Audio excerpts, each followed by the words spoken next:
There's a moment in every empire's life when the people don't realize the collapse has already begun. The flags still fly. The currency still works. The politicians still smile on television. But beneath the surface, the gears that make a nation powerful begin grinding to a halt. And it always begins the same way: debt. Not a little debt, not routine debt, but a self-accelerating debt spiral that no empire in history has ever escaped. Spain couldn't escape it. Britain couldn't escape it. The Soviet Union couldn't escape it. And right now in 2025, the United States is entering the same doom loop that ended every superpower before it. This isn't a theory. It's a pattern, a mathematical sequence that repeats with brutal precision. And when you understand it, really understand it, you realize something terrifying. America isn't approaching the danger zone. It's deep inside it. To understand how the debt doom loop destroys empires, you need to see how it unfolded 3 times before. Because the sequence is always identical. It starts with power, accelerates with overconfidence, and ends with a financial catastrophe that arrives faster than anyone believes possible.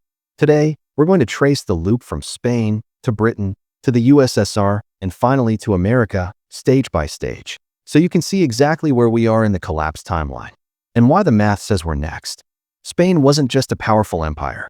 It was the first truly global superpower, the richest kingdom on earth, the master of 2 oceans, the nation whose currency literally fueled the world's economy. But that power didn't last, because Spain fell into the same loop America is entering right now, the debt doom loop. And once the loop starts, history shows there is no exit. In the 1500s, Spain had something no empire ever had before: unlimited money. Or at least, they thought it was unlimited. When Spain conquered the Aztec and Inca empires, they seized the largest gold and silver mines humanity had ever seen. From 1550 to 1600, Spanish ships brought back hundreds of tons of silver every single year. Prices across Europe exploded. Wars expanded. Kings spent like gods. And the Spanish crown made the same mistake every empire makes at the height of its power. They confused temporary wealth with permanent strength. Here's where the loop begins. Stage 1. Unlimited revenue creates unlimited commitments. Spain believed the silver would flow forever, so they spent like it would. They fought at least 6 major wars simultaneously against France, Italy, the Ottoman Empire, the Netherlands, England, and rebels in their colonies. Their annual military cost? More than half the empire's revenue. And they still couldn't keep up. So they borrowed, and borrowed, and borrowed. Stage 2. Debt outpaces income. Even with mountains of silver, Spain's spending outpaced its revenue. So they turned to Italian and German bankers. They issued bonds. They refinanced old debt with new debt. And that's the moment the loop starts tightening. Because once an empire depends on borrowing to pay for basic operations, it loses the ability to turn back.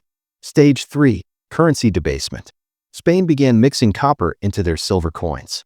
A coin that was once pure became 50% silver, then 25%, then almost none. Inflation exploded. Merchants demanded more money for the same goods. The cost of war skyrocketed. And what did Spain do? They borrowed more. Stage 4. Interest payments become the empire. By the late 1500s, Spain wasn't borrowing to build ships or armies anymore.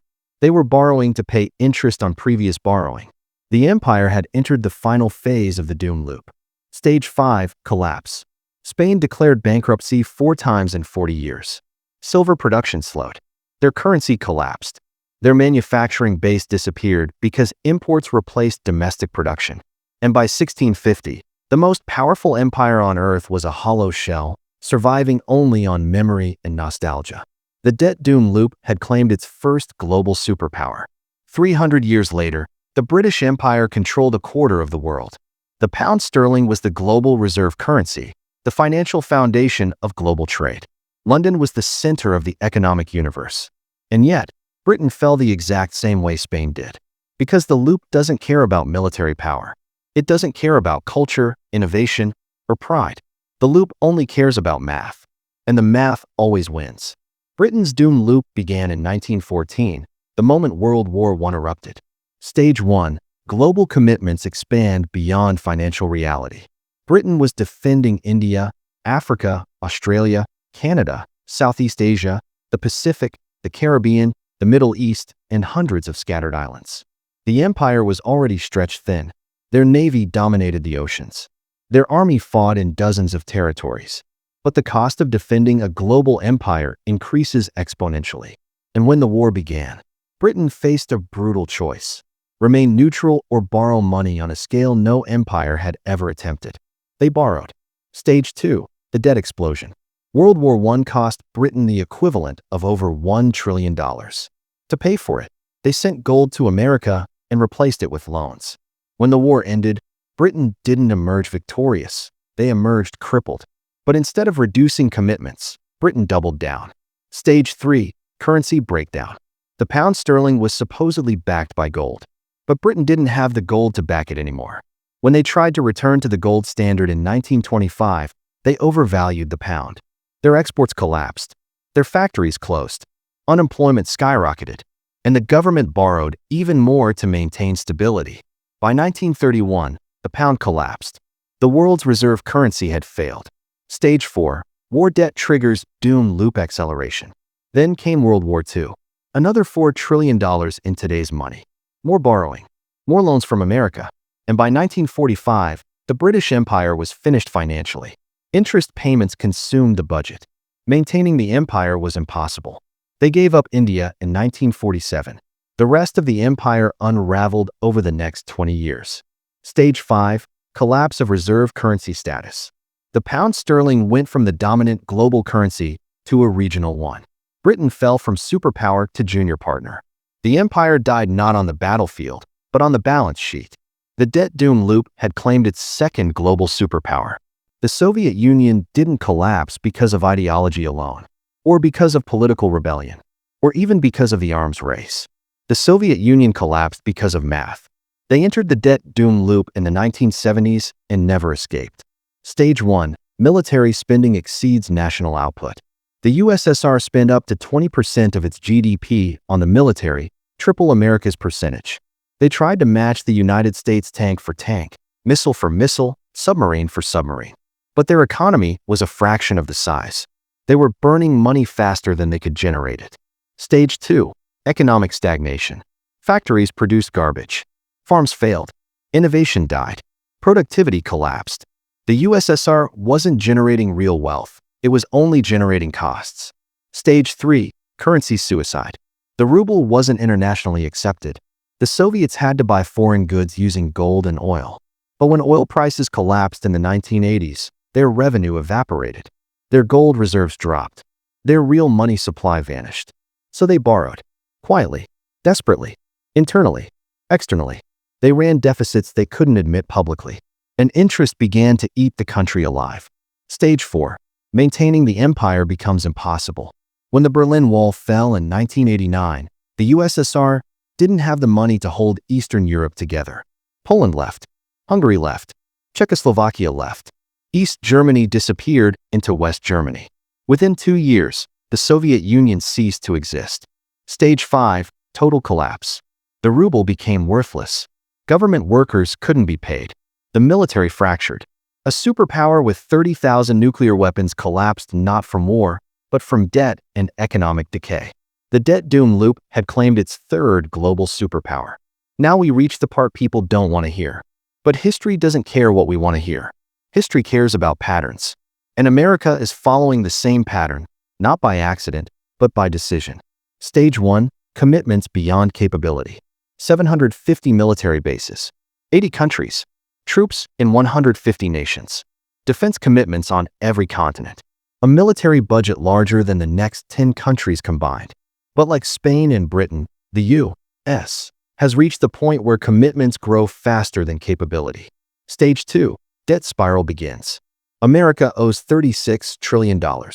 Interest payments alone are approaching $1 trillion per year. For the first time in U.S. history, interest is more expensive than the entire military. This is the most important sentence in the entire script. When an empire pays more to service old debt than to defend itself, the collapse clock starts. Stage 3, currency debasement. Since 2000, the U.S. money supply has increased 400%. Since 2020, America printed $6 trillion. The dollar has lost 98% of its purchasing power since the gold standard ended. Spain debased silver. Britain overvalued the pound. The USSR destroyed the ruble. America is doing all three at once, digitally. Stage 4. Loss of productive capacity. America imports more than it exports by nearly $800 billion a year.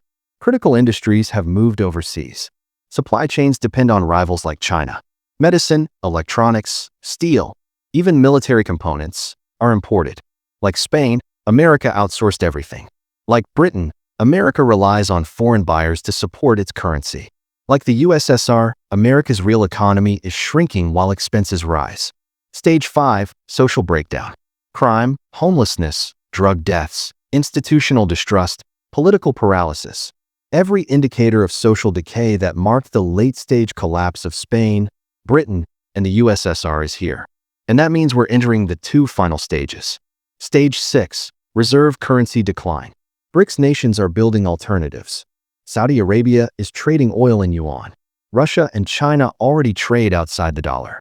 Central banks worldwide are buying gold, not dollars. For the first time since 1945, the dollar is being replaced. Stage 7. Sudden collapse. The final stage doesn't happen slowly. Spain collapsed in decades. Britain collapsed in 20 years. The Soviet Union collapsed in 900 days. A debt crisis. A currency crisis. A political crisis. And then the empire disappears into the history books. Exactly like the three before it. Every empire believes it's different. Spain believed the silver would last forever. Britain believed the pound would rule for centuries. The USSR believed it was the future. And America believes the dollar will never fall. But the debt doom loop doesn't care about beliefs. It doesn't care about exceptionalism. It doesn't care about patriotism or pride. The loop only cares about math. And the math says the United States is in the final stages. The only question left is timing. Will it take 10 years? 5 years? 900 days? No one can say. But the pattern is clear. The sequence is locked in. And history is screaming the warning. If this opened your eyes to where we really are in the collapse timeline, hit subscribe. Because when stage 6 and 7 hit, the world will change faster than anyone is prepared for. And you're going to want to understand exactly what happened and why it was already written in the past. The debt doom loop has never been broken. And unless America finds a way to break it, the pattern says we're next.